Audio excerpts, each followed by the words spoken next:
అలాగ వస్తున్నవాడు శిష్యుడయ్యా. ఇప్పుడు అర్జునుడు అనేటువంటి సింహాన్ని మీరు బోన్లో పెట్టారు. ఇప్పుడు కౌరవులు అనే ఏనుగులు ఎదురుగా ఉన్నాయి. వాడికి కావాల్సింది ఏనుగు. సింహానికి మనం పెట్టుకెళ్ళి బోన్లో ఉన్న సింహానికి ఇడ్లీ పెట్టామనుకోండి, ఏమంటుంది? ఇడ్లీ తిని నువ్వు రా అని చెబుతుంది. అది ఇడ్లీ తినే రకం అండి. అది ఇడ్లీ వడ దానికి పెడతారు, మనకి పెట్టాలి.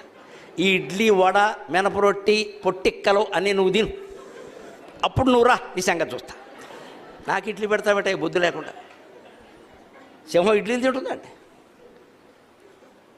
అందుకని అర్జునుడు అనే సింహానికి మీరు ఇడ్లీలు పెడతారంటారు ఏమిటి? ఆయన తిండవి మీకోసం చూస్తున్నాడు ఆయన. మీరు పెడితే చాలు, చూసుకో. ఇంకా ఇప్పుడు ఏం జరుగుతుందో 10 నిమిషాల్లో మొత్తం 70mm సినిమా చూపిస్తాడు మా వాడు ఇక్కడ.